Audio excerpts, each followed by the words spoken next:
শুভশ্রীর পাশে বসে রক্ষিণীর নামে পূজা দিলেন দেব। কলকাতার নৈহাটির মন্দিরে গিয়ে ভক্তদের হৃদয় ছোঁয়া ভালোবাসা পেয়েছেন অন্যতম জুটি দেব শুভশ্রী। সেখানে পাশাপাশি আসনে বসে থাকতে দেখা যায় তাদের। লাল পাঞ্জাবি আর লাল শাড়িতে ধরা দিয়েছেন তারকা জুটি। মন্দিরে পূজা দিতে বসে দেবকে জিজ্ঞাসা করা হয় কার কার নামে পূজা দিতে চান। দেব একে একে মায়ের, বাবার, দিদির নাম বলেন। সবশেষে বর্তমান প্রেমিকা রক্ষিণী মৈত্রীর নামও বলেন। এমনকি গোত্র জানতে চাইলে অভিনেতা হাসি মুখে উত্তর দেন, গোত্র মা জানেন। পাশে বসা শুভশ্রীও এই ঘটনায় হাসি চেপে রাখতে পারেননি। পরিচালক কৌশিক গাঙ্গুলিকেও কিছু বলে দেন তিনি।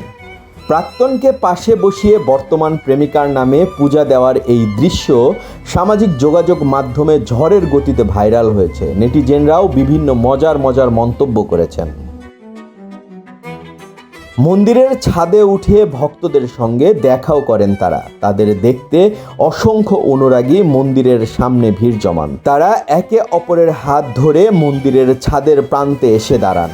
শেষে আসে বড় চমক। ভিড়ে ঠাসা জনতার মধ্য দিয়ে যত্ন করে শুভশ্রীকে আগলে নায়িকার হাত ধরে তাকে গাড়িতে তুলে দেন দেব। তারপর সেই একই গাড়িতে উঠে পড়েন তিনি নিজেও। তাদের এই ভিডিও প্রকাশ্যে আসতেই হয়েছে ভাইরাল, যা দেখে মুগ্ধ হয়েছেন নেটিজেনরাও। একজন লিখেছেন, এই জুটিকে দেখলে মন ভরে যায়। কারো মন্তব্য, দুজনেই ভীষণ সুইট। দেব শুভশ্রী 2015 সালে সর্বশেষ অভিনয় করছিলেন ধূমকেতু সিনেমায়। সিনেমার কাজ 2013 সালে শুরু হয়। 2 বছর সিনেমার শুটিং চলে, কিন্তু শেষে একাধিক কারণে ছবিটি আর মুক্তি পায় না। অবশেষে 14 আগস্ট মুক্তি পেয়েছে সিনেমাটি।